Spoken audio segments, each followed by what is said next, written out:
It's funny how quickly your life can shrink, until the only world you have is the house you once called home. The walls you painted together, the bedroom where you whispered promises, the kitchen that always smelled like burnt toast. These become your whole universe until one day you realize they're keeping you prisoner. I suppose I always thought I'd know when my marriage was ending. I imagined a big fight, slammed doors, maybe even a lawyer's card slipped into a purse. I never expected it to start with a lock. Get ready, because what you're about to hear is not just a story, it's a reckoning. Comment below where you're watching from, and don't forget to subscribe to the channel for more stories like this. He changed the locks on a Thursday. I remember, because it rained so hard that morning, the gutters overflowed, and the mailman knocked twice just to hand me a soggy envelope. When I asked my husband Mark why he'd done it, his answer was so calm, it almost sounded reasonable. "Just for safety," he said. "There've been break-ins in the neighborhood. You can never be too careful." He pressed the new key into my palm, warm from his pocket. I felt the edges biting into my skin, and for some reason, I thought of prison bars. That night, lying in bed beside him, I listened to the rain and tried to ignore the way the house seemed to sigh. Mark had already fallen asleep, his back turned toward me, his breathing heavy and even. I traced the shape of the new key on the nightstand with my finger, a small, sharp secret in the dark. That's when I heard it, the faintest sound above us, like a footstep in the attic. Just one. I held my breath, but Mark didn't stir. You're watching Women Unwritten. Tap like and subscribe so more voices get heard. The next morning, I tried to brush it off. Old houses creak, I told myself, even though ours was only 12 years old. I was being ridiculous. But as the days passed, little things started to shift, as if the house itself was testing my sanity. A mug I'd left by the sink appeared in the living room. A scarf I hadn't seen in years, blue silk, with a tiny moth hole near the fringe, turned up in the laundry even though I was sure I'd given it away. Mark barely noticed. If he did, he had a remarkable way of pretending. He'd been distant for months, working late, coming home with that smell of cold air and engine oil clinging to his jacket. I started watching him, the way you watch a stranger you're not sure you can trust. He moved through the house like a shadow, never quite meeting my eye, always a step ahead of my questions. One night, while Mark was in the shower, I stood in front of the attic door. The urge to climb those steps was so strong it made my hands shake. I told myself I was being silly, but my feet had other ideas. The attic door groaned as I opened it, a slow complaint that set my teeth on edge. The light bulb at the top flickered, then held. I crept up, one step at a time, heart pounding in my throat. The air up there was thick with dust and the ghost of old Christmases. I swept my flashlight across the boxes, the forgotten suitcases, the pile of things we always meant to donate. Nothing looked out of place. I was about to turn back when I noticed the hatch to the crawl space was ajar. Just a sliver, but enough to see that someone had been there. The dust around it was disturbed, a trail of shoe prints leading in. I knelt down and peered inside. At first, I saw nothing but darkness and insulation. Then, something glinted. I reached in, my fingers brushing against something soft, a crumpled piece of fabric. I pulled it out. The blue silk scarf, the one I'd found in the laundry, was tied in a knot around a small notebook. My breath caught as I untied it. The notebook was old, its pages stained and cramped with writing. The handwriting wasn't mine. It wasn't Mark's either. I flipped through the pages, reading snatches of sentences. He promised he'd leave her? The noises at night scare me. I hear footsteps. Maybe she suspects. My stomach turned to ice. There was someone else. Someone who'd been in our house. I wanted to scream, to run, but my legs refused to move. I sat there in the dust and the dark, clutching that notebook like a lifeline. The words swam before my eyes, a secret history hiding just above my head. When I finally made it downstairs, Mark was waiting in the hallway, towel slung over his shoulder. He looked at me, really looked, for the first time in weeks. "What were you doing up there?" he asked, his voice too casual. "Just looking for something," I lied, shoving the scarf and notebook behind my back. He frowned, but didn't push. Instead, he walked away, leaving a trail of wet footprints down the hallway. I stood there, heart pounding, wondering who was haunting my house. Was it me, or was it someone else? The next day, I called the police. I didn't know what to say, so I told them the truth, mostly. I said I'd heard noises in the attic, found things that didn't belong to me, that I was scared. The officer on the phone sounded bored, as if I was just another lonely woman with too much time and too many shadows. "We can send someone to take a look," he said. "But unless there's evidence of a break-in..." He left the sentence hanging like a noose.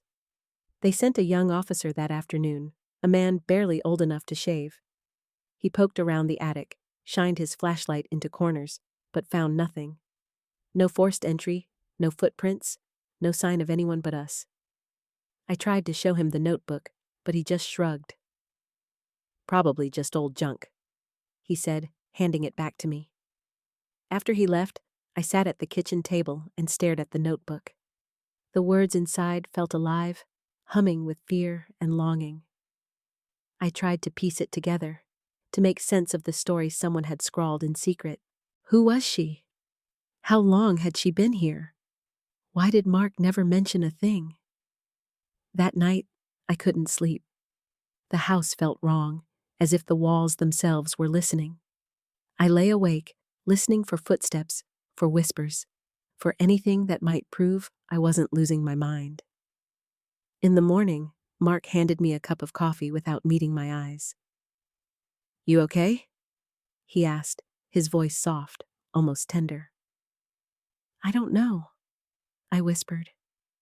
He reached out to touch my hand, but I pulled away. I saw something flicker across his face, a flash of anger, maybe, or guilt. It was gone before I could name it. I spent the day in a fog, moving through the house like a ghost. I cleaned out the pantry, scrubbed the baseboards, anything to keep my hands busy and my mind quiet. But the questions kept creeping in, insistent and sharp. That evening, while Mark was out, I went back to the attic. I searched every box, every corner, desperate for answers. That's when I found it, a small hole in the wall, just big enough for a hand to slip through. Inside were 3 things: a broken earring, a lipstick I didn't recognize, and a folded note. I unfolded the note with shaking hands. The handwriting matched the notebook. It read, "He said he loved me. He lied. If you find this, get out." My blood ran cold.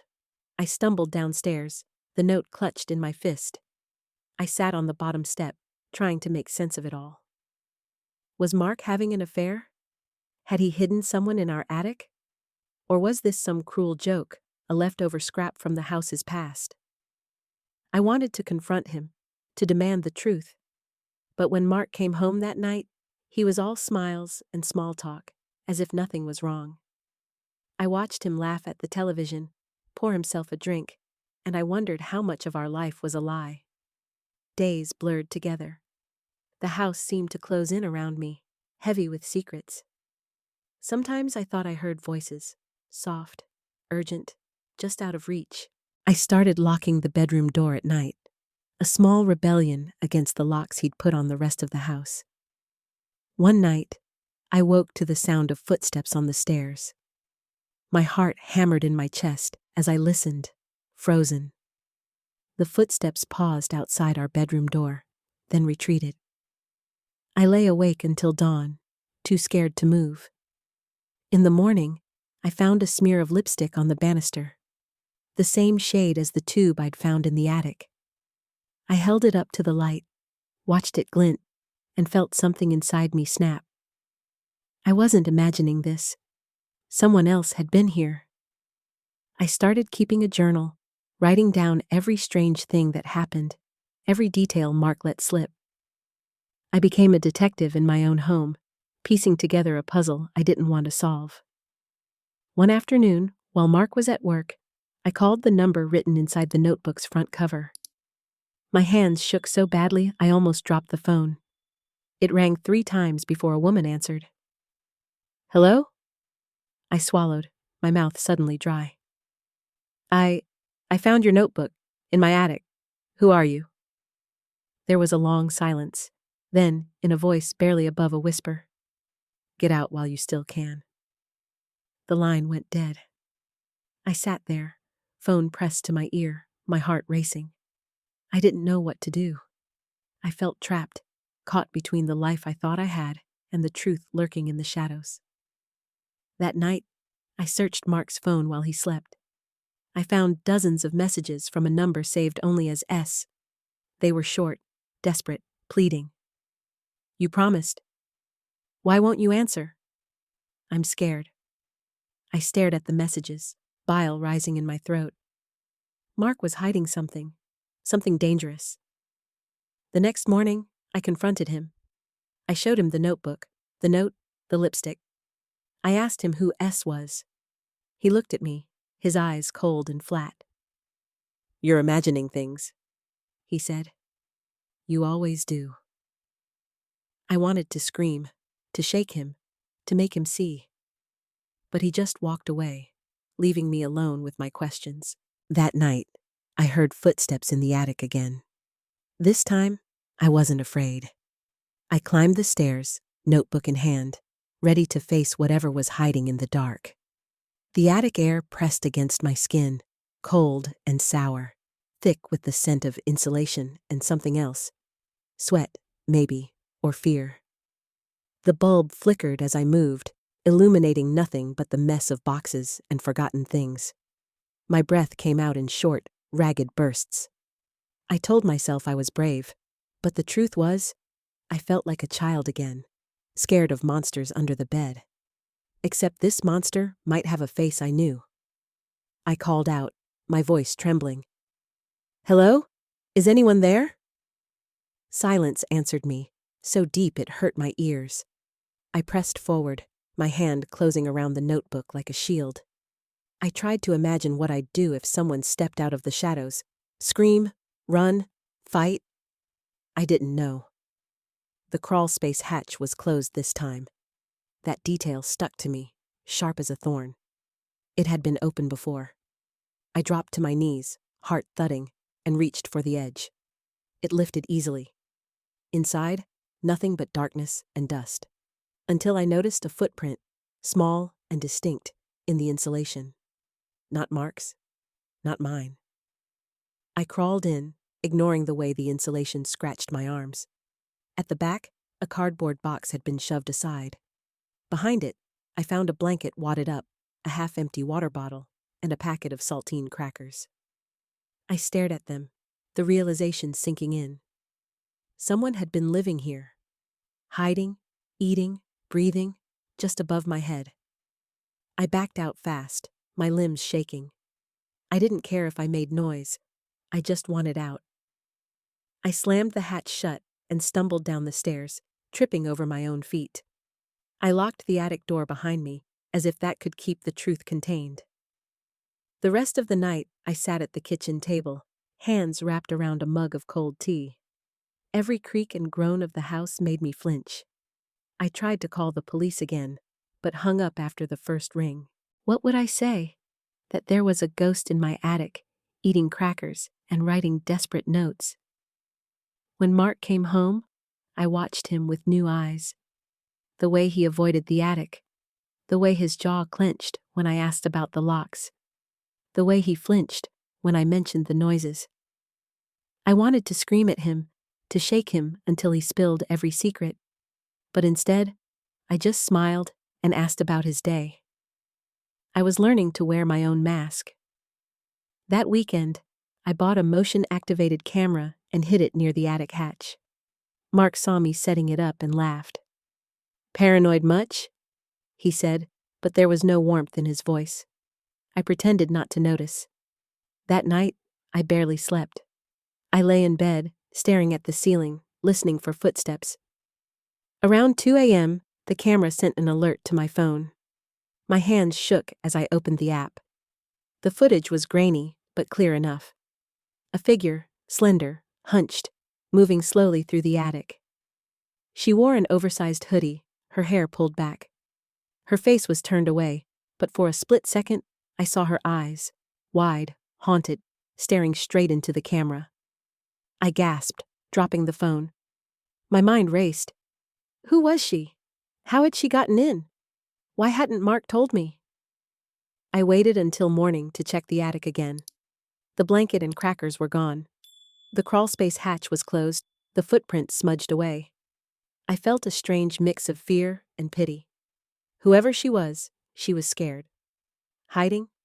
And Mark was helping her, or at least, he knew. I tried to talk to him over breakfast. Mark, have you noticed anything strange? Things missing? Noises at night? He didn't look up from his phone. You need to stop obsessing. Maybe get out more. I wanted to throw my coffee at him. Instead, I went upstairs and locked myself in the bathroom, tears streaming down my face. I felt trapped, not just by the house, but by my own confusion. Was I losing my mind? Or was Mark gaslighting me, making me doubt what I knew was real? That afternoon, I sat on the porch, notebook in hand. I flipped through the pages, searching for clues.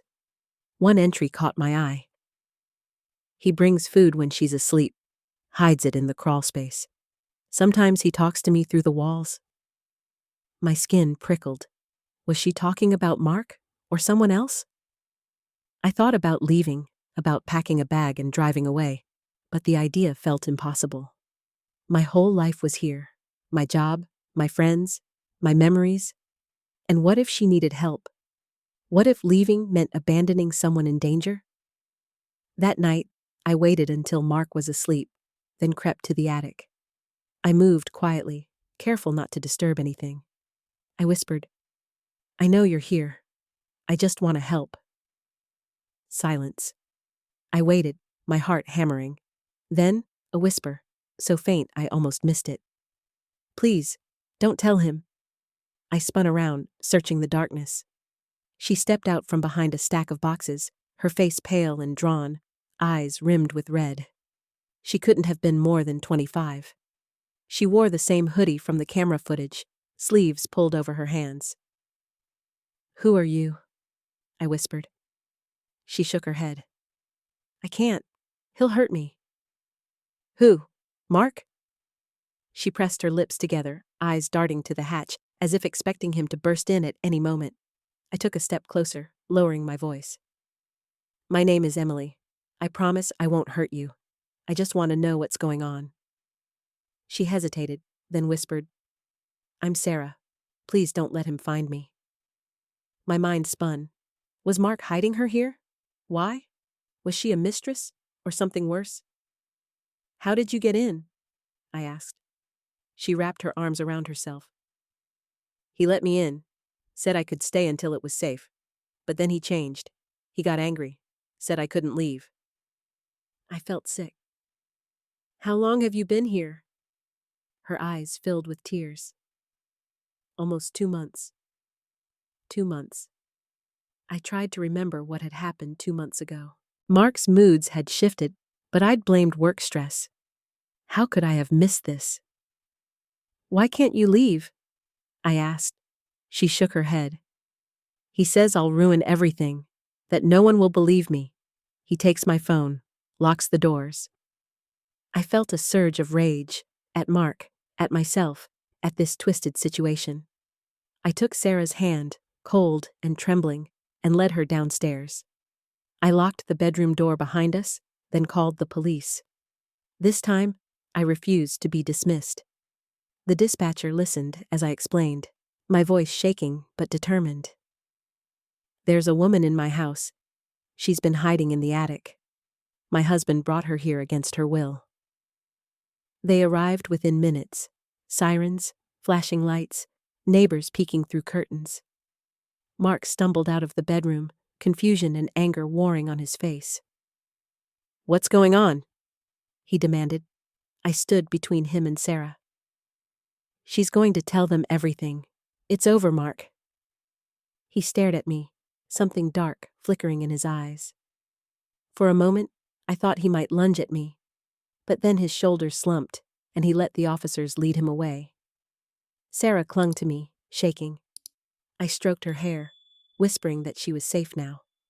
But as the adrenaline faded, a new fear took its place. What if Mark came back? What if he found a way to hurt us?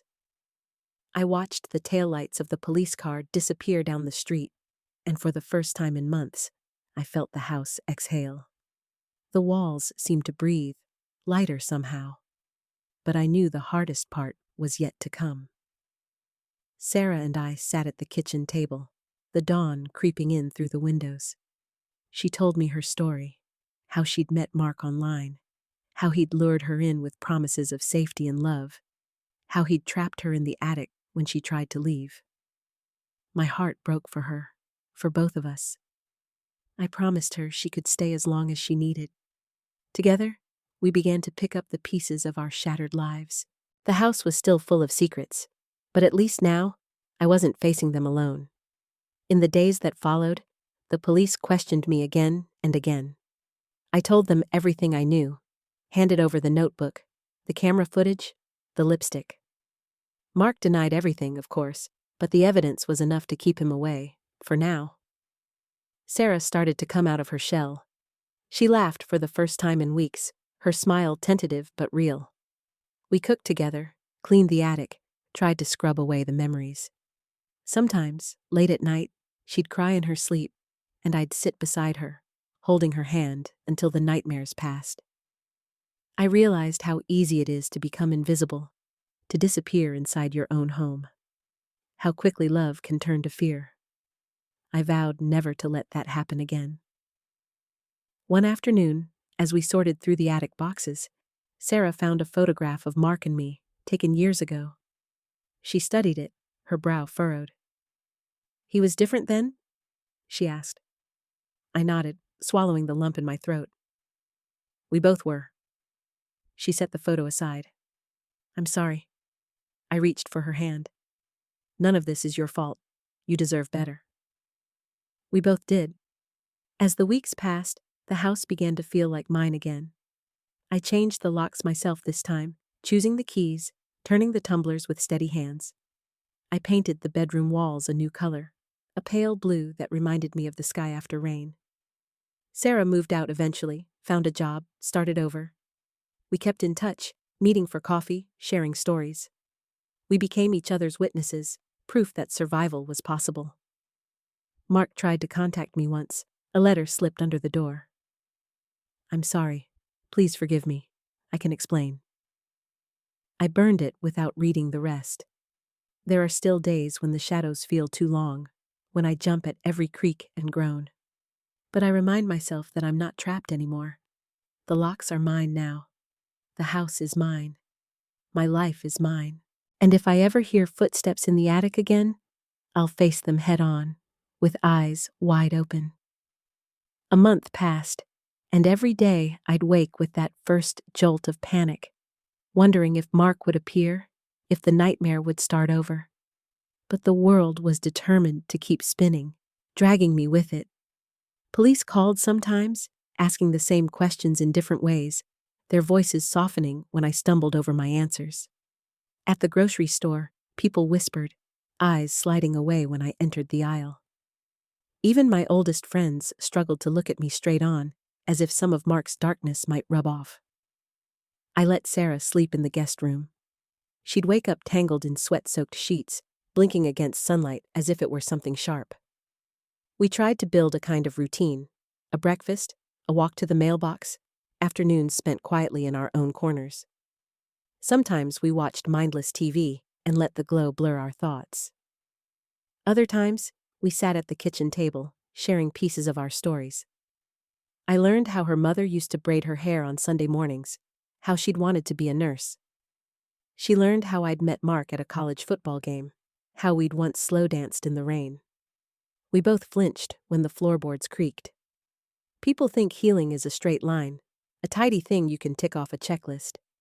In reality, it's a slow, awkward shuffle. Forward and back, over the same ground. Sarah and I both had days when we couldn't bear to leave our rooms, when the world felt full of eyes and judgments. But sometimes, in the softest hours, we'd find ourselves laughing over burnt pancakes or bickering about laundry, and it almost felt normal. One afternoon, the doorbell rang. I froze, breath caught in my chest. Sarah's eyes flicked to mine, wide with fear. I forced myself to answer, palms sweaty against the doorknob. It was Janine from next door, holding a casserole under foil and an awkward smile. "I thought you could use some dinner," she said, glancing past me into the house. I thanked her, accepted the casserole, and managed not to slam the door. I knew what she was really after, confirmation of the rumors swirling on our street. That Mark was gone, that there'd been police cars, that a strange young woman was living in my house. In the days that followed, neighbors brought cookies and flowers, but always with questions tucked underneath their kindness. I played along, giving nothing away, protecting Sarah and myself the only way I knew how, by becoming a little less visible. One night, I caught Sarah staring at the attic door, lips pressed tight. I asked if she was okay. She shook her head. "I keep hearing him," she whispered. "In my dreams. Sometimes I think I hear him in the walls." I understood. For weeks, I'd avoided the attic, but its weight hung over us both, a constant reminder. I decided to clear it out, every last box, every scrap of Mark's life. I told Sarah she could help, if she wanted. She hesitated, then nodded. The next morning, we pulled down the ladder and climbed up together. The attic was a museum of the past, boxes labeled in Mark's hurried scrawl, a busted lamp, a bag of baby clothes I'd never had reason to use. We worked in silence at first, dust motes swirling in the sunbeams. I opened box after box, discarding Mark's old trophies, tossing out ties I'd never liked. Sarah found a shoebox of photos, some of us, some of people I didn't know. She picked up a picture of Mark as a child and studied it, as if searching for the man he would become. At the very back of the attic, I discovered a locked trunk. I'd never seen it before. The lock was small, rusted, almost decorative. I tried a handful of keys from the junk drawer, but none fit. Something in me refused to give up. I fetched a screwdriver and pried it open, heart hammering in my chest. Inside were stacks of letters, yellowed and brittle, all addressed to Mark. The oldest was dated more than 20 years ago. I read the return address, his father's handwriting. The letters painted a picture I'd never seen. A father who raged and threatened, a mother who disappeared into silence, a boy who learned to hide his pain and his secrets. Sarah watched me read, her hands curled into fists. I could see it in her face, the realization that Mark hadn't started as a monster, but he'd become one all the same. I wanted to feel pity, to forgive, but I found only emptiness. Buried at the bottom of the trunk was a thin folder labeled S. My hands shook as I opened it. Inside were photocopies of emails, printouts of texts, surveillance photos, of Sarah taken from a distance. At the grocery store, walking to her car, even one outside her old apartment. "Oh my God," Sarah breathed, clutching her stomach. It was clear now, Mark hadn't just found her by chance. He'd hunted her, watched her, planned every move. The weight of it settled over us like a shroud. I called the detective on our case and handed over the folder. This time, she listened. Her eyes hardened as she flipped through the photos. "He's not getting out," she said. "Not after this." For the first time, I believed her. Sarah slept better after that. The nightmares didn't vanish, but they lost their teeth. She painted her nails bright colors, wore her hair loose. I started to open the curtains again, to let in the light. I tried to return to work, but every time I walked into my office, I felt the walls closing in. My coworkers treated me like glass, polite, careful, never asking questions. I lasted 3 days before I quit, handing in my badge with a shaky smile. I threw myself into fixing the house instead. I ripped up the old carpet, painted the kitchen, planted tulips along the front walk. Each change felt like a small exorcism, a way to claim the space for myself. One evening, as Sarah and I sat on the porch, she turned to me. "What will you do now?" she asked. I shrugged. "I don't know. I thought my life was set, that I'd be here forever, with Mark. Now?" I trailed off, watching the sky turn from gold to violet. "Maybe I'll go back to school, or travel, or just be." She smiled, a real one this time. "You deserve that." So did she. We celebrated her birthday with cupcakes and off-key singing. She cried when she blew out the candles, but insisted they were happy tears. I hugged her and felt the shape of hope returning, fragile but real. But just when I thought the past was behind us, a letter arrived. No return address, just my name scrawled across the envelope. Inside was a single sheet of paper. "I know what you did. You can't hide her forever." My hands shook as I read it, bile rising in my throat.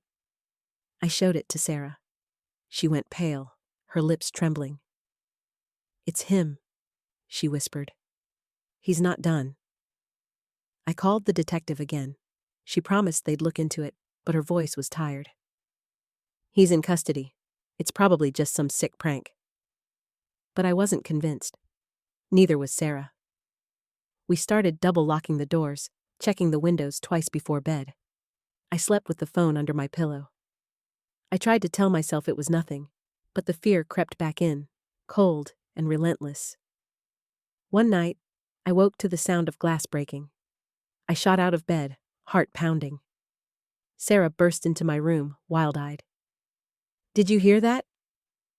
We crept downstairs together, clutching a heavy flashlight.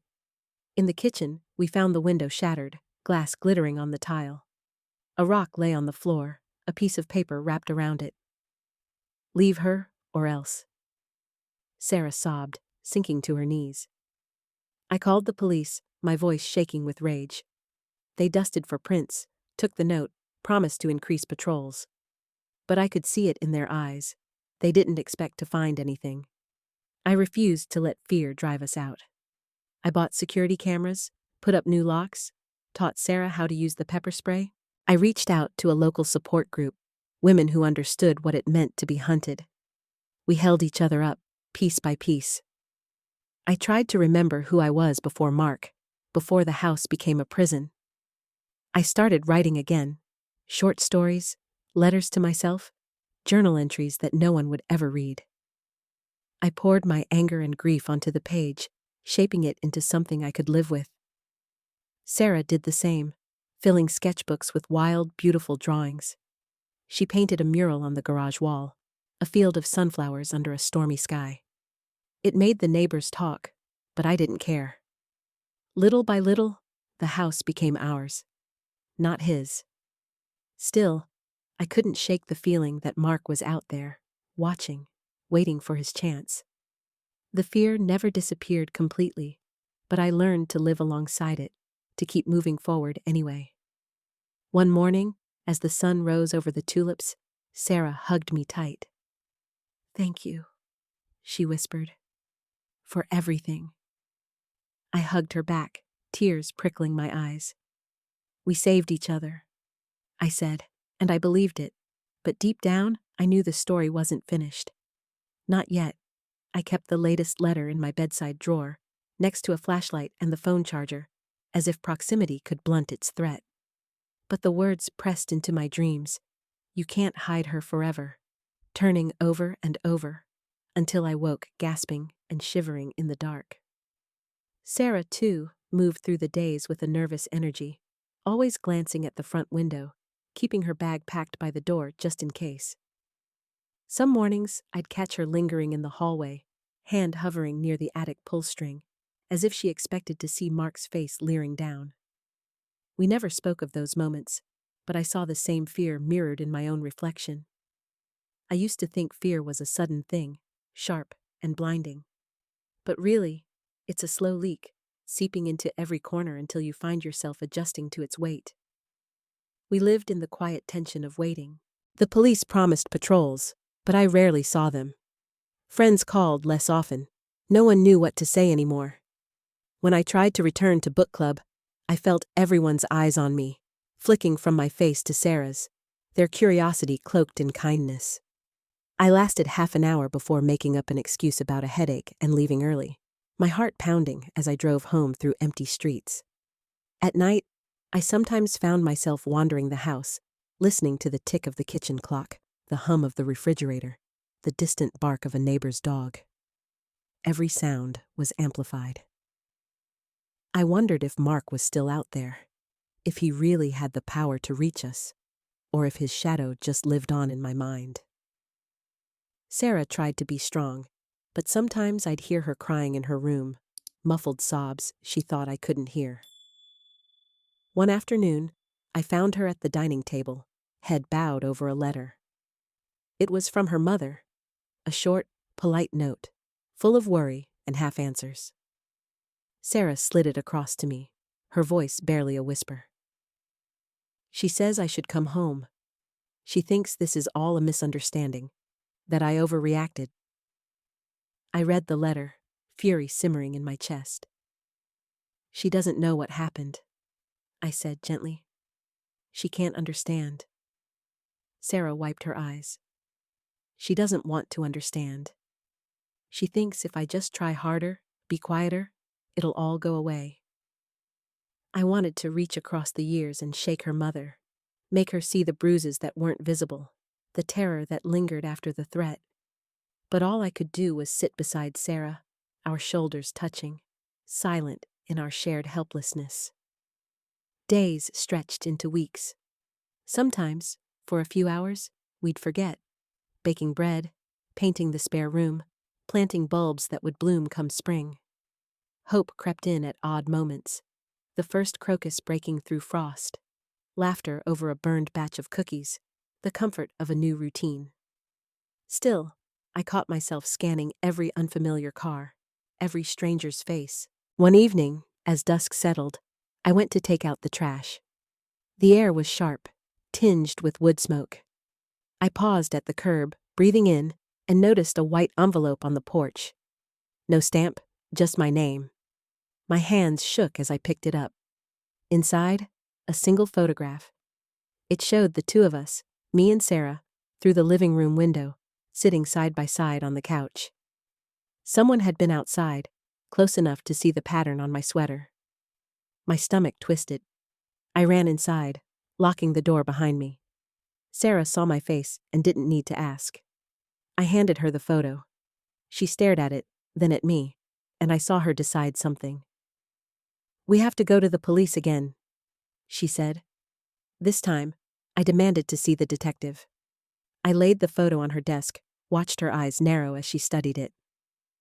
"He's violating the restraining order," I said, my voice shaking with anger. "He's stalking us. Please." The detective nodded, making notes. "We'll increase patrols. We'll install a panic button on your phone, and I'll assign an officer to watch your house at night, at least for a week." Her tone was brisk, but her eyes softened. "You're not alone in this." It wasn't much, but it was something. The next day, an officer parked outside from dusk till dawn. I slept a little easier. Sarah started going for walks again, never alone, always texting me when she left and when she returned. I tried to reach out to my parents. My mother answered, her voice careful. "Emily, I heard about what happened. Are you safe?" I hesitated, not wanting to expose the rawness of my fear. "We're getting through it. I just wanted to hear your voice." She was quiet a moment. "You know you can always come home." The words made me ache. I hadn't called my childhood house home in decades, but the offer sat there between us, fragile and real. After I hung up, I found Sarah in the backyard, her hands buried in the dirt. She was planting the last of the tulip bulbs, her hair wild in the wind. I crouched beside her, pressing my palm into the soil. "They'll come up in the spring," she said softly. "Even if we're not here." "We will be," I said, meaning it. "We have to believe that." We tried to reclaim our lives, piece by piece. I started teaching piano lessons again, the music filling the house with something other than fear. Sarah took a job at the corner cafe, pouring coffee, learning people's names, letting herself be seen. For a while, it felt almost normal. We hosted a little dinner party, just 2 friends from the support group, women who understood the language of scars and survival. We ate pasta and drank cheap wine, shared stories that made us cry and laugh and feel less alone. After they left, Sarah hugged me so tightly it hurt. "Thank you," she whispered. "For this. For everything." But the next morning, another letter came. This time, the envelope was empty. Just a jagged tear along the edge, as if someone wanted to remind us that they could reach inside our lives anytime they wished. The officer outside saw nothing. The cameras caught nothing but shifting shadows and a stray cat. I tried to stay calm. I told myself it was a game, Mark trying to break us down. But sometimes, late at night, I heard noises in the attic again. Soft, almost gentle. I'd freeze, counting my breaths, waiting for the sound to fade. When I finally worked up the courage to check, I found nothing but dust and memories. Sarah watched me closely, noticing every tremor, every forced smile. One evening, as we washed dishes, she said, "What if he never stops? What if this is our life now?" I wanted to lie, to promise her safety, but the truth sat heavy in my chest. "I don't know," I said. "But I do know we're stronger together. He doesn't get to take that from us." She nodded, eyes shining with unshed tears. A week later, the police called. "We've picked him up for questioning," the detective said. "He was seen near your house last night. He's being held for violating the order. He won't be released for at least 72 hours. Relief flooded through me, sharp and hot. But it was laced with something else. A strange, aching sorrow for the girl I'd been before all this. The one who thought love could fix anything, who never locked her doors at night. We slept deeply for the first time in months. Sarah painted her nails a garish orange. I played Chopin until my fingers ached. When the sun rose, it felt like the start of something new. Still, I knew better than to trust in peace. The world was full of men like Mark, full of people who would rather see us afraid. But for now, the house was ours. The tulips would bloom in spring. We would plant more. And if the attic creaked at night, I'd remind myself, that was just the house settling, not a ghost. Not anymore. The 72 hours Mark was in custody felt like a reprieve, a sudden hush after months of thunder. Sarah and I moved through the house lighter, windows open, music drifting down the hallways. We baked, we painted our toenails, we even argued about the best way to hang a picture in the living room. It almost felt like ordinary life. Almost. But underneath, we both knew this was borrowed time. I took long walks those days, letting the cold air sting my face, breathing in the scent of autumn leaves rotting sweetly underfoot. I passed neighbors who smiled with a little too much sympathy and wondered what they whispered after I'd gone by. Sometimes I caught myself searching every parked car, every shape in the shadows. But I forced myself forward, step by step, determined not to let fear be the only thing that shaped me. Sarah started spending more time at the cafe. She came home with stories about customers, her cheeks flushed from laughter and steam. She'd begun wearing her hair differently, clipped back from her face, her eyes brighter than I'd seen in months. One evening, she brought home a flyer for a local art show. "I want to enter something," she said, her voice hesitant but hopeful. "Do you think it's safe?" I didn't hesitate. "Absolutely. I'll be there with you." We worked together late into the night, her sketching at the dining table while I sorted through old cookbooks for a forgotten recipe that felt like comfort. It struck me then, how healing, too, could be an act of rebellion. Every moment of hope, every burst of laughter, was a small refusal to be defined by what had happened to us. But the world outside our windows kept spinning, indifferent to our little victories. On the afternoon of the third day, I got a call from the detective. "Mark's being released. He's posted bail. We've reaffirmed the restraining order, but—" She trailed off, the silence on the line like a warning. "Please stay vigilant, and call if you notice anything unusual." I thanked her, hung up, and sat with the phone pressed to my chest, willing my heartbeat to slow. I told Sarah as gently as I could. She nodded, jaw set. "We knew this was coming. We'll be ready." That night, we checked the doors and windows 3 times. I put my phone on the nightstand, volume turned all the way up. Sarah moved her pepper spray to the top of her bag, her keys on a bright pink lanyard. We didn't say much, but we sat together in the living room, watching reruns until our eyelids drooped. When I finally went to bed, I stared at the ceiling, tracing the old water stain from the time the roof had leaked. I remembered patching it with Mark, laughing as we got paint everywhere. The memory stung.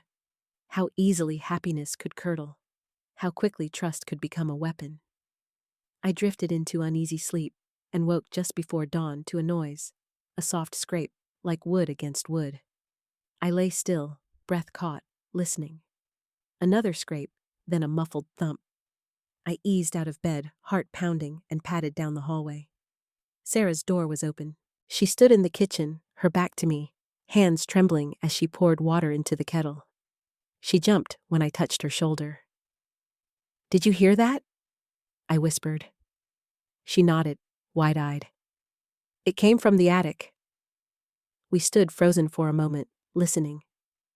Silence. The house was still.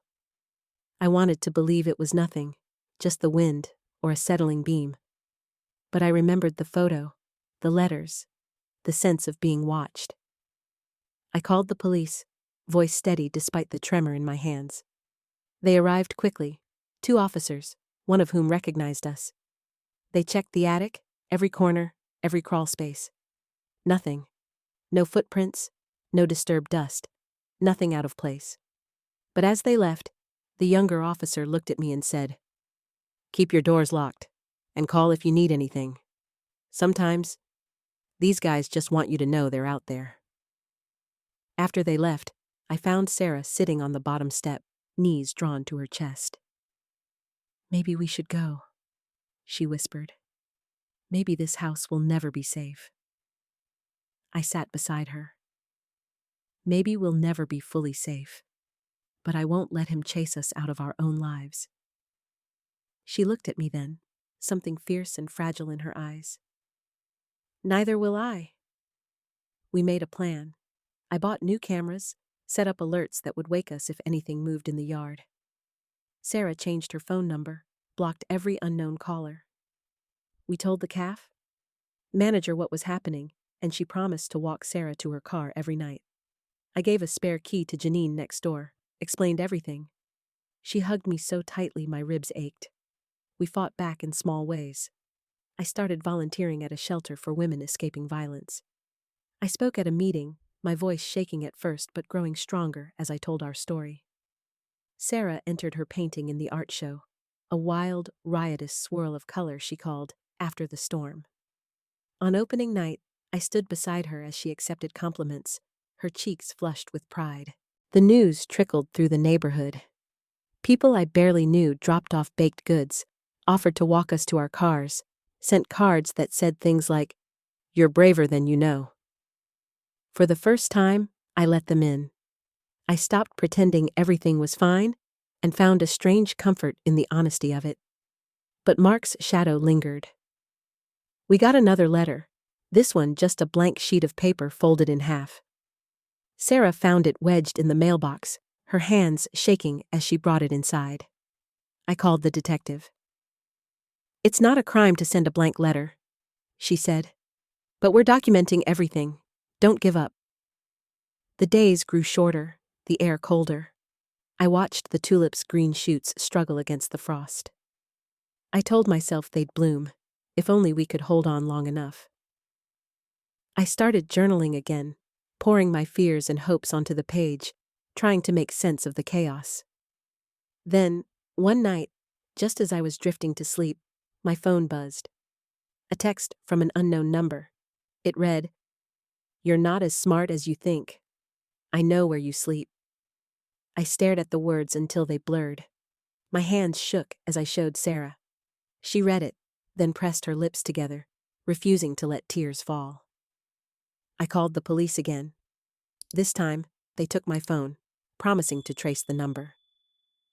"We'll do our best," the detective said, her eyes tired but kind. Sarah and I sat up all night, drinking tea, playing cards, watching the darkness shift outside the window. We talked about leaving, about running, about starting over somewhere no one knew us. But we both knew that Mark would follow, that his reach extended far beyond this house. The next morning, I got a call from the detective. The text came from a burner phone, purchased with cash. "We can't trace it. I'm sorry." I thanked her, hung up, and stood for a long time at the kitchen sink, watching the morning light creep across the countertop. Sarah came up behind me, her voice gentle. "He wants us scared, but I don't want to give him what he wants." Neither did I. That afternoon, we went to the art show together. Sarah's painting had won a small prize. Nothing grand, but enough to make her smile. As we walked home, I saw the sun glinting off the windows of our house, and I realized I was tired of being afraid. That night, I took the old blue silk scarf from the attic, the one Sarah had used to wrap her notebook. I tied it around the banister, a silent promise that this house would be filled with women's voices, with laughter, with survival. Mark might haunt the edges of our lives, but he didn't own our story anymore. We did. And if he tried to return, I knew we'd face him, not as victims, but as women who had already lived through the storm and chosen to stay. Winter pressed in, quiet and relentless, blanketing the neighborhood in a hush that made every small sound inside our house feel amplified. The world outside shrank to gray skies and icy streets, but inside, I found myself watching Sarah more closely, measuring her steps as she moved from room to room, listening for any falter or hitch in her breath. She didn't complain, not anymore, but I could see the tension in the set of her shoulders, the way she double-checked the locks before bed and kept her shoes by the door. For the first time since Mark had been released, the police presence faded.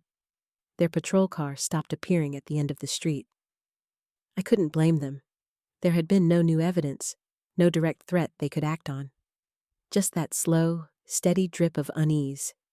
The letters, the late-night noises, the text that still glowed in my mind when I closed my eyes. I tried to push it aside. We both did. Sarah threw herself into her art, covering every inch of her bedroom wall with sketches and swathes of color. She brought home tips from the cafe and bought herself a set of oil paints, her fingers always stained with blue or green. I let her be, let her turn her pain into beauty. Sometimes, when I passed her open door, I caught a glimpse of a landscape in chaos, thunderclouds, flames, fields slashed by wind. But at the center, always, there was something gentle, a bird in flight, a patch of sunlight, a figure standing tall. I tried to create a sense of normalcy. I invited Janine over for coffee, let her chatter fill the rooms with news of her grandkids and the local bake sale. I decorated the house for the holidays, twinkle lights, a wreath on the door, cinnamon simmering on the stove. It helped, a little. There were moments when Sarah and I laughed so hard we cried, when the future felt wide open instead of suffocating. But the fear had changed me. I jumped when the mail slot clanged, tensed at every unknown number flashing on my phone.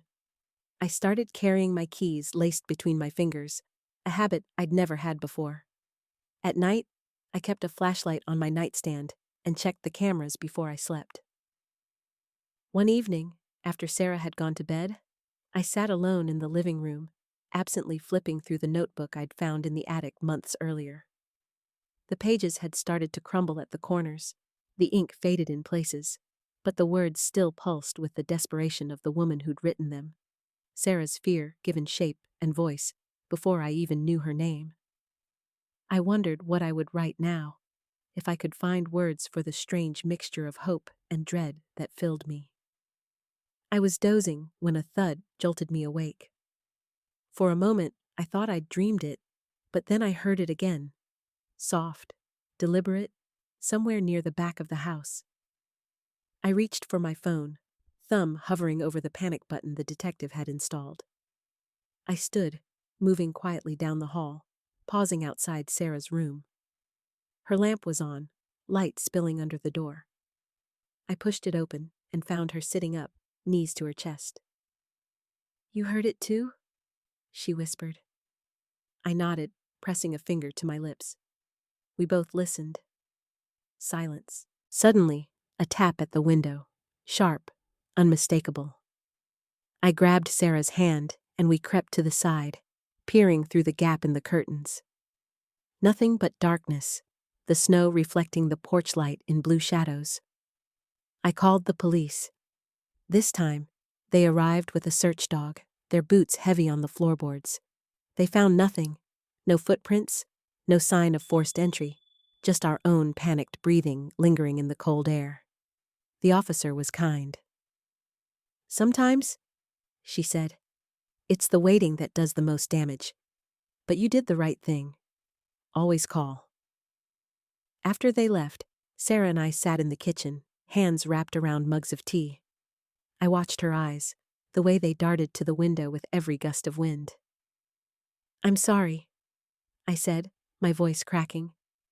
"I thought if we just held on, if we stayed strong, this would end." Sarah reached across the table and squeezed my hand. "We're not weak for being afraid," she whispered. "We're just not finished yet." We talked late into the night, piecing together every detail we remembered, every moment that had felt wrong. I realized then how much I'd been carrying alone. I told her about the guilt, the shame of not seeing what Mark was, the shame of doubting my own instincts. She told me about the years she'd spent running, the people who'd let her down, the friends who'd disappeared when things got hard. By the time the sun rose, something had shifted between us. We were no longer just survivor and rescuer, not just two women thrown together by disaster. We were allies, sisters in arms, bound by the secrets we'd kept and the courage we'd discovered together. Days passed. The snow melted, leaving the ground raw and muddy. I got a call from the detective. "We found something," she said, her voice cautious. "A man tried to use your credit card number online. We think it's Mark. He's getting desperate." I felt a strange surge of relief. Finally, a tangible crime, something the police could act on. "Will you arrest him?" "We're building a case. In the meantime, change your passwords, watch your accounts, and stay alert."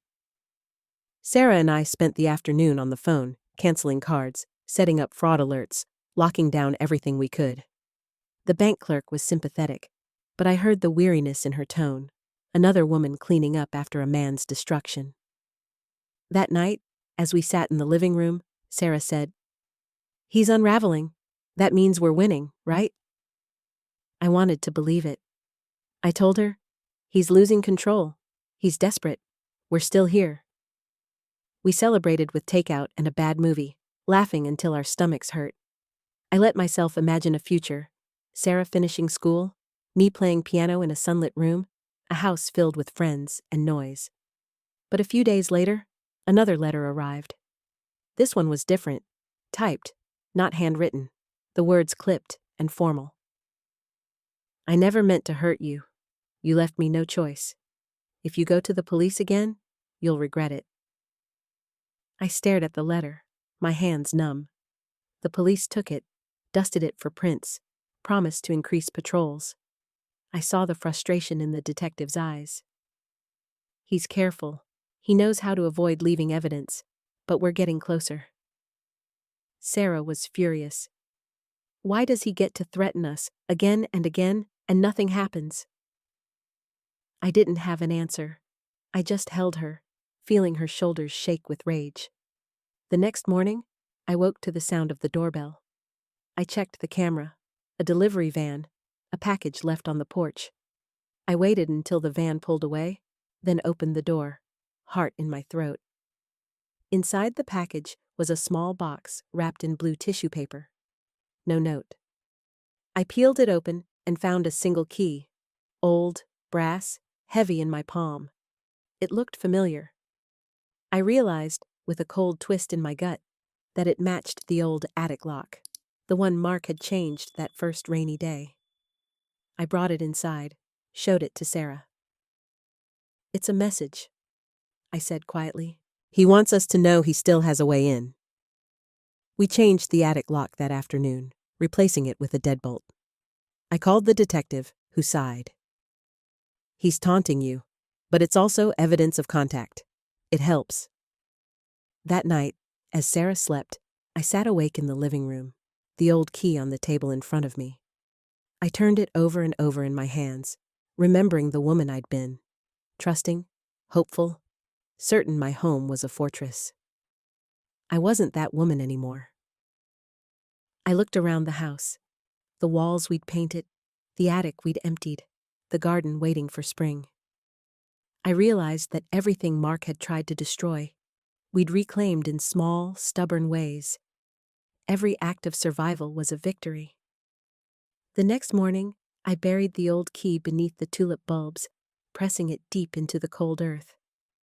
I imagined it rusting away, swallowed by new growth. Sarah watched me from the porch, her arms wrapped tight around herself. When I finished, she joined me in the garden. We stood together in silence, the winter sun pale on our faces. "We're still here," I said softly. "Yes," she whispered. "We are." And for the first time, I believed we always would be. The days grew longer, the sun rising earlier and melting the last patches of snow that clung to the grass. Spring came with a stubbornness I envied, green shoots pushing up through the mud, robins chattering in the hedges as if nothing bad had ever happened here. The house felt lighter too, somehow. Sarah and I moved through it with a little more ease, windows open, laughter carrying down the hallways.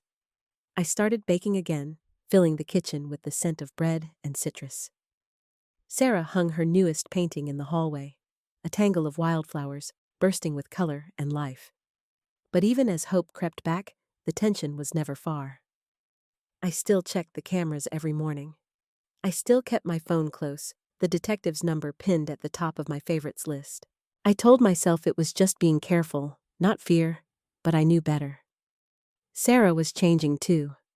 She seemed taller somehow, her voice steadier. She started going out with friends from the cafe, coming home flushed with stories and smelling faintly of espresso and vanilla. One night she invited me to a poetry reading at a local bookstore. I hesitated at first, but when I saw the hope in her eyes, I said yes. We sat in the back, surrounded by strangers, letting their voices fill the space between us. When it was over, Sarah squeezed my hand. "Thank you for coming," she said. "It feels good to be out in the world again." It did. I realized how small my life had become, how much of myself I'd packed away out of necessity. For so long, survival had meant shrinking, avoiding, hiding, protecting. Now, as I listened to Sarah laugh with her friends, I wondered if there was room for more. But fear has a way of clinging to joy, whispering warnings in the quietest moments. I got another call from the detective. "We have Mark on video using your card at an ATM," she said. "He's careless now. We think we can charge him with fraud, maybe more. I'll keep you updated." It was a relief, but also a reminder. He was still out there, still capable of crossing lines. I called the bank, closed every account, scrubbed his name from every document I could. I spent a whole afternoon shredding old papers, tossing the past into black plastic bags. Sarah helped, humming as she worked. At one point, she paused, a faded photo in her hand. It was Mark and me, arm in arm at some long-ago wedding, smiles bright, eyes hopeful. She looked at me, searching for something in my face. "Do you miss him?" I took the photo, studied the couple we'd been. "I miss who I thought he was. I don't miss the man he became." Maybe I never really knew him at all. She nodded, understanding more than I could say. We burned the photo in the fireplace that night, watching the edges curl and blacken, letting go of what we could. A week later, I came home to find a police car in the driveway. My heart lurched, but the officer at the door was smiling. "We've picked him up," she said. "Identity theft, harassment, parole violation. He won't be out anytime soon." Relief swept through me so suddenly I nearly staggered. Sarah ran to the porch, her eyes wide. When I told her, she whooped and threw her arms around me. For the first time in months, I let myself sob. Messy, shaking, ugly tears. Sarah held me, both of us laughing and crying in the afternoon sun. That night, we celebrated with takeout and a bottle of cheap champagne. I called my parents, let their voices wash over me, feeling the years drop away. My mother cried. My father cleared his throat and said he was proud of me.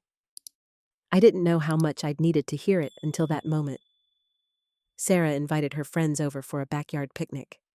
We grilled vegetables and played music, the tulips nodding in the breeze. I watched her laugh and dance and felt something inside me settle. The house felt different, still haunted by memories, but no longer ruled by them. But peace is a fragile thing. A week later, I found an envelope taped to the front door. No handwriting, just a blank piece of paper inside. I called the detective, who promised to check security footage, but I could tell she was tired. "It could be anyone," she said. "Someone playing a prank, maybe, but stay vigilant."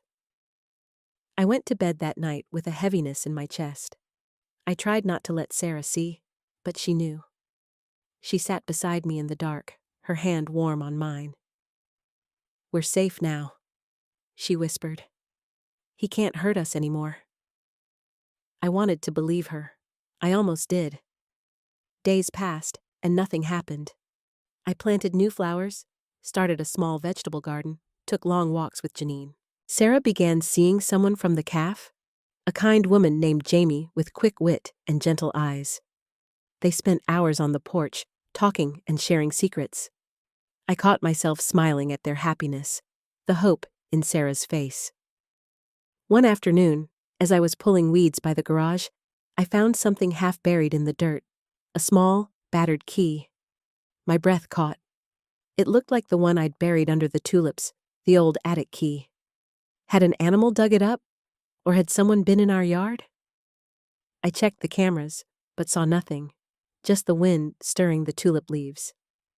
Still, I couldn't shake the unease. I showed the key to Sarah. She stared at it, then shook her head. "It's just a coincidence," she said, but her voice was tight. I called the detective, who promised to send a patrol by that night. I tried to believe it was nothing, but I slept with the lights on, waking at every creak and sigh of the house. The next day, a note appeared in my mailbox. Not a threat, not even words, just a scrap of blue silk tied in a knot. My hands shook as I held it. Sarah saw it and went pale. "He's taunting us," she said, her voice barely above a whisper. I nodded, anger burning through my fear. "He wants us scared. He wants us small." But I refused to let him win. I took the scrap of silk and tied it around the fence post, a bright splash of color against the gray wood. "He doesn't get to own this," I said, my voice steady. "Not anymore." Sarah smiled, a fierce, proud smile. "Let's plant sunflowers," she said. "Let's make this place ours again." So we did. We dug and planted, our hands in the dirt, laughter rising like a promise. The neighbors watched, some with curiosity, some with quiet approval. I didn't care. For the first time, I felt the boundaries of my life expanding, stretching beyond fear. I wrote in my journal that night, the words spilling out fast and free. I wrote about survival, about strength, about the women who had saved me and the woman I was becoming. I wrote that I was not a victim, not anymore. The next morning, I found Sarah sitting on the porch, coffee in hand, sunlight tangled in her hair. She looked at me and grinned. "You know what? I think we're going to be okay. And for the first time, I didn't doubt it. But deep down, I knew the story wasn't finished. Not yet. There were still shadows in the corners, still old fears waiting for the dark. But I also knew this. Whatever came next, we would face it together. Unwritten, unbroken, and unafraid. The sunflowers took root with a determination I envied. Stalks shooting up tall and stubborn, their leaves unfurling like little green fists. Every morning I'd step outside, coffee in hand, and trace their progress, letting the promise of their future bloom settle something inside me. It was a small, ordinary joy, but it felt like rebellion. Even the neighbors seemed to sense the shift. Janine waved from her porch, a peace offering of zucchini bread left at my door, the world tilting back toward normal. Sarah flourished too. She brought Jamie over for dinner. The three of us squeezed around the kitchen table, laughter echoing against the walls that had once held only fear. They talked about dreams and travel, and plans for the art show in the city. I listened, grateful and quietly awed at how far we'd come. Jamie fit into our lives with gentle ease, her steady presence a reminder that new beginnings could grow in the shadow of old endings. Still, the smallest things could startle me. A sudden knock, the ring of the phone, a flash of blue at the corner of my eye. I told myself the silk scrap on the fence post was nothing more than fabric now, stripped of its power. But some nights I'd lie awake, tracing the outline of the old attic key in my mind, wondering if I'd ever really stop looking over my shoulder. One afternoon, as the sun slid low and gold across the yard, I heard a commotion out front. Sarah's voice, sharp and panicked. I ran outside and found her standing by the mailbox, a manila envelope clutched in her hand. Jamie was beside her, one arm protective around Sarah's shoulders. I took the envelope, my fingers trembling as I peeled it open. Inside were half a dozen photos, recent ones, taken from a distance. Me in the garden, Sarah at the cafe, Jamie locking her bike to the porch. On the back of each was a single word, scrawled in block letters. Mine. Jamie called the police while I held Sarah close, her tears hot on my neck. The officer who arrived was brisk, efficient, sympathetic, but resigned. No fingerprints, no return address. We'll file a report and increase patrols, she said. But without a direct threat, there's not much else we can do. The old anger flared in me. How many times had I heard those words, that gentle apology for our powerlessness? But I nodded, thanked her, and locked the door behind her with shaking hands. That night, I barely slept. I wandered the house, checking windows, peering out at the fence where the blue silk fluttered in the breeze. When I finally drifted off, I dreamed of Mark, his shadow slipping through the garden, his breath at my ear, the old attic door creaking open above me. I woke tangled in sweat, the ghost of his presence lingering in the dawn. I called the detective first thing, my voice thin and brittle. He's escalating, I said. He's watching us. He knows where we are. She listened, her tone grave. We're tracking him, Emily. We think he's still in the area. We're doing everything we can. But I have to be honest. Unless he crosses a line, our hands are tied. After I hung up, I sat at the kitchen table for a long time, staring at nothing. Sarah joined me, her hair mussed, eyes rimmed red. What if he never stops? She whispered. I took her hand, squeezed hard. Then neither will we. We spent the day together, baking, cleaning, filling the hours with motion. Jamie stopped by on her lunch break, bringing coffee and gentle jokes. We clung to each other, refusing to let fear claim any more ground. But as the week wore on, the tension wound tighter. Every time the phone rang or a car idled too long at the curb, my heart seized. Sarah started jumping at small noises, pulling her curtains closed, sleeping with the lamp on. Jamie stayed over more often, her presence a buffer against the dark. Then, one rainy evening, the doorbell rang.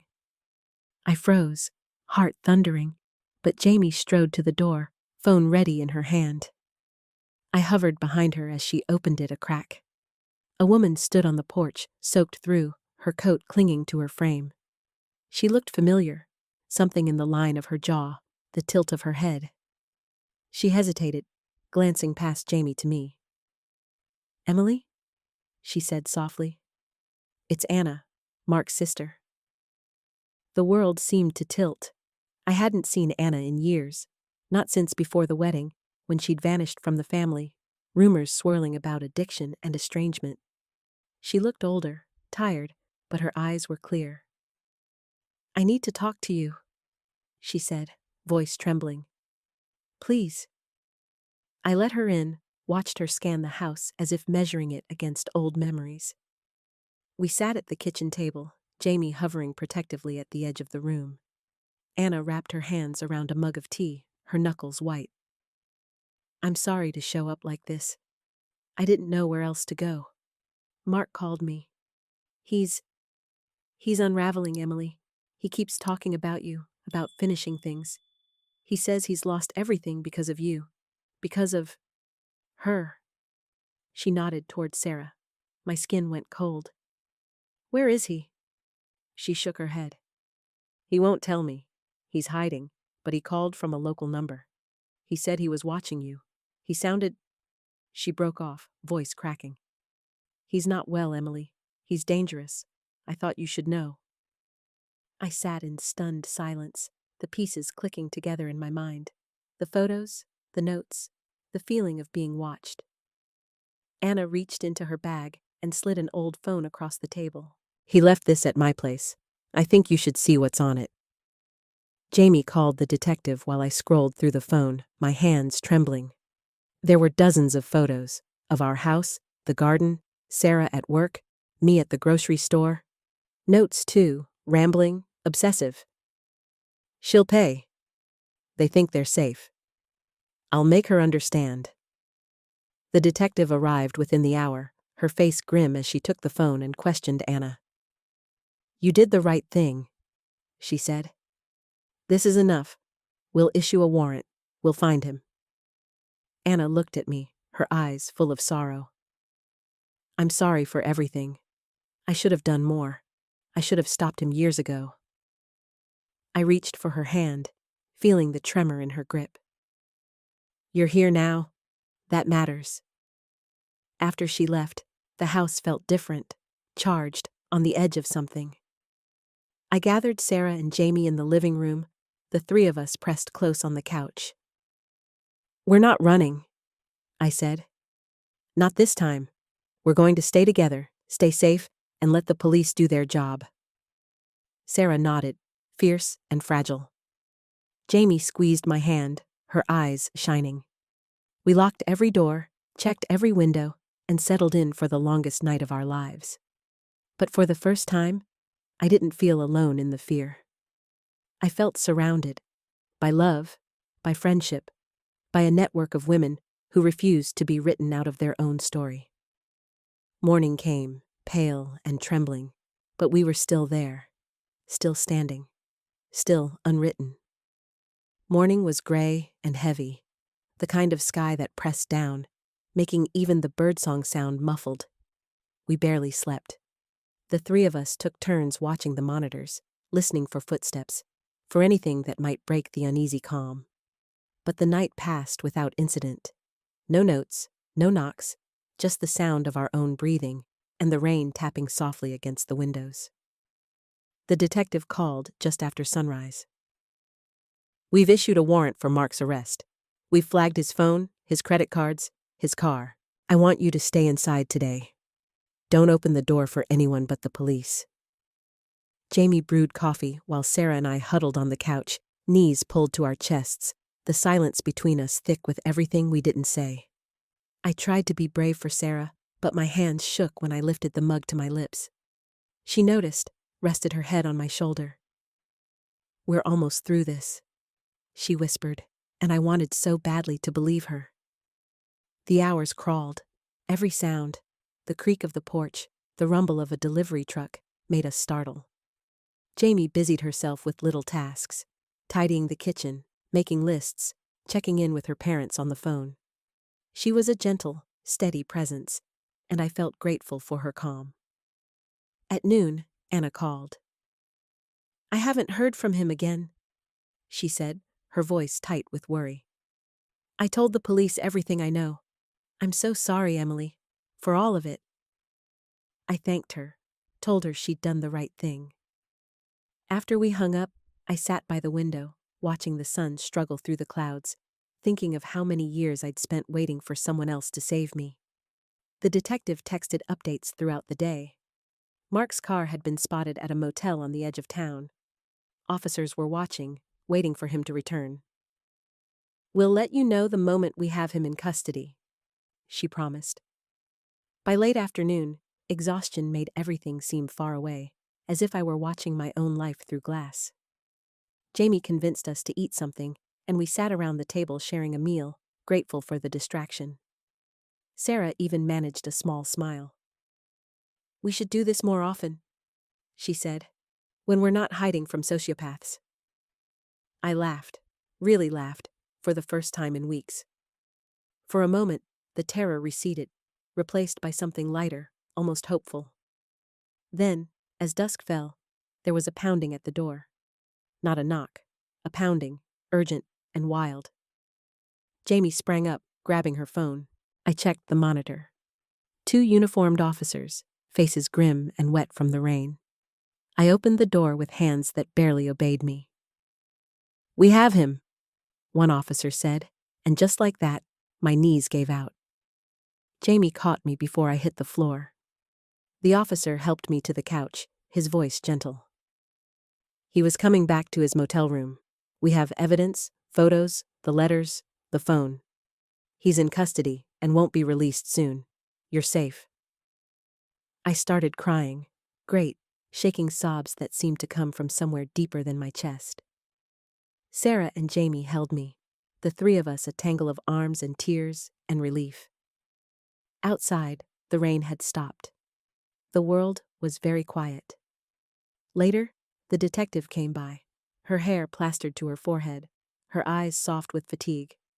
She explained what would happen next: arraignment, charges, a restraining order with real teeth this time.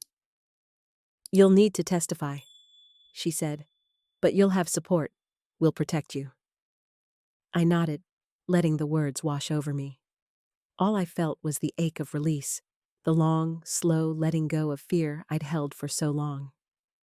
That night, we sat on the porch, wrapped in blankets, watching the clouds break apart to reveal a sliver of moon. Sarah leaned into me.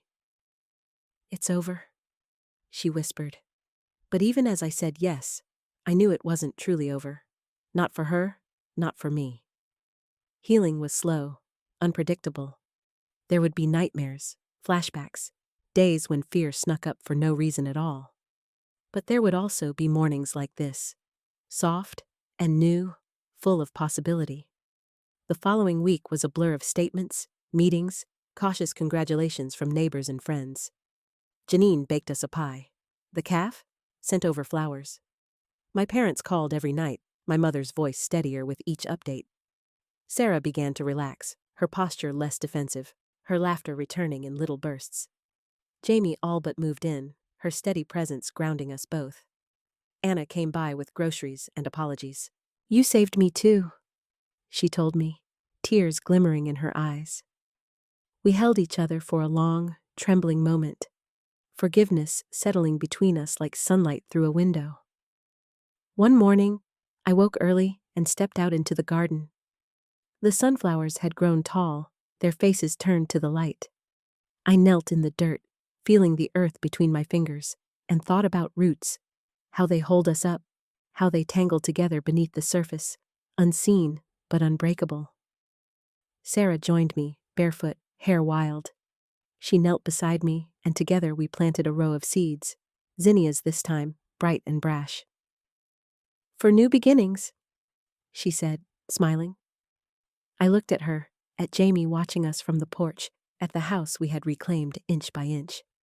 I felt the old fear still pulsing at the edges, but it was softer now, manageable. I could live with it. I could live.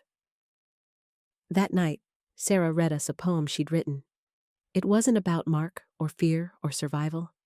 It was about rain and sunlight and the stubborn hope of flowers. When she finished, the room was silent for a moment, the kind of silence that feels like gratitude. "Thank you," she said, looking at both of us. "For believing me. For staying." I smiled through tears. "Thank you for coming down from the attic." We laughed, the sound bright and defiant, and I realized the story that had started in darkness was finding its way, at last, into the light. Summer arrived on a tide of heat and promise, the kind that made the air shimmer above the garden and turned the kitchen into a sunlit refuge every morning. The tulips and zinnias Sarah and I had planted bloomed in bursts of red and gold, their colors spilling over the beds as if the earth itself was celebrating. There were days when I almost forgot what it felt like to be afraid. In the weeks after Mark's arrest, life began to stitch itself back together. Not perfectly, but honestly. Sarah started seeing a therapist who specialized in trauma, and I could see the change in her, small but steady. She walked with her head higher, her voice stronger. Sometimes, after a session, she'd come home quiet and thoughtful, and we'd just sit together on the porch and watch the dusk settle over the yard, the sunflowers turning their faces to catch the last of the light. Jamie became part of our daily rhythm. Her laughter in the kitchen, her shoes by the door, her steady hands making breakfast or coaxing Sarah through a tough day.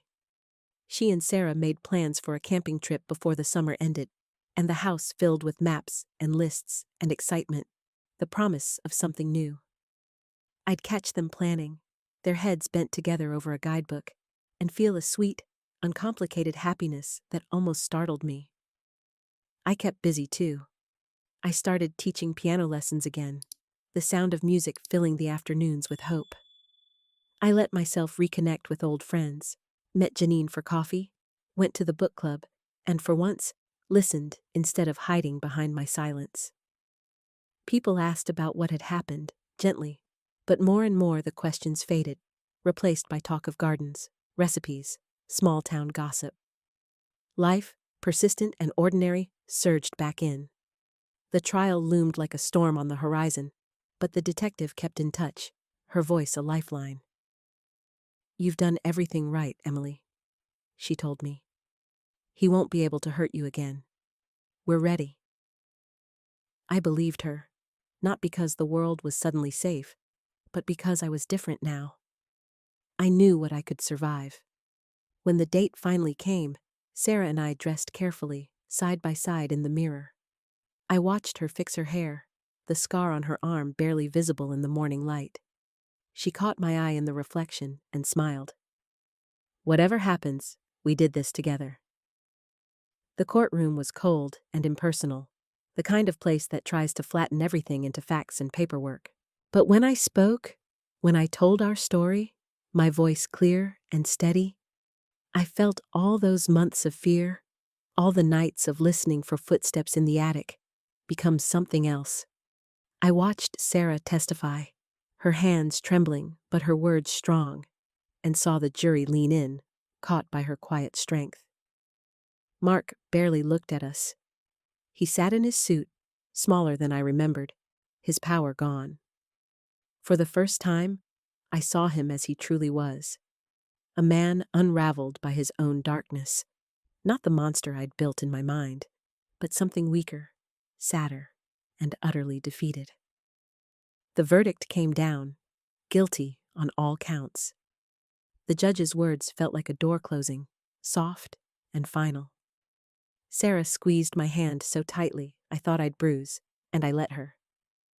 We walked out of the courthouse into the glare of summer sun, reporters calling questions, the detective giving us a thumbs up from the sidewalk.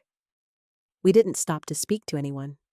We just kept walking, the three of us, me, Sarah, and Jamie, down the courthouse steps, into the riot of city sounds, into the world. The months after felt like a long exhale. No more late-night knocks, no more letters or silent phone calls. I stopped checking the cameras so obsessively. Sarah slept with her window open, the night air cool and safe. Jamie and Sarah went on their camping trip, texting me photos of lakes and pine trees, their faces bright and free. I found myself dreaming again, of travel, of music, of waking up to sunlight and not dread. The house felt different, too. I painted the bedroom a soft blue, donated old clothes, even opened the attic windows on warm days to let the air sweep out old ghosts. Sometimes, the fear tried to creep back in, a creak in the night, a memory at the edge of sleep. But I'd remind myself, I was not alone. I was not trapped. The locks on the doors were mine now. The attic held nothing but forgotten holiday decorations and the blue scarf, folded neatly in a box. On the anniversary of the day, I found Sarah in the attic. We threw a party, just a few friends, simple food, music drifting into the yard. Sarah gave a short toast, her voice trembling just a little. "To all the women who refuse to disappear," she said, lifting her glass. "And to the friends who bring us back when we do." I looked around at all those faces, Janine laughing with Jamie, Anna standing by the sunflowers, the detective with her shoes off, toes in the grass, and I felt something rise in me. Not relief, not even triumph, but a deep, stubborn joy. We had written our story together. We had survived. As the sun set, Sarah and I wandered the garden, the sky streaked pink and gold above the blooming flowers. She paused by the spot where we'd buried the old attic key. "Do you ever wonder if there are other secrets left in this house?" she asked, a sly smile on her lips. I laughed, shaking my head. "If there are, we'll face them, together."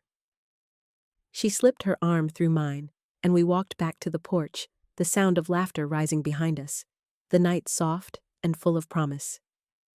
The world was wide open. Our story was unwritten again. And this time, we would write every word ourselves. Thanks for listening. Don't forget to subscribe, and feel free to share your story in the comments.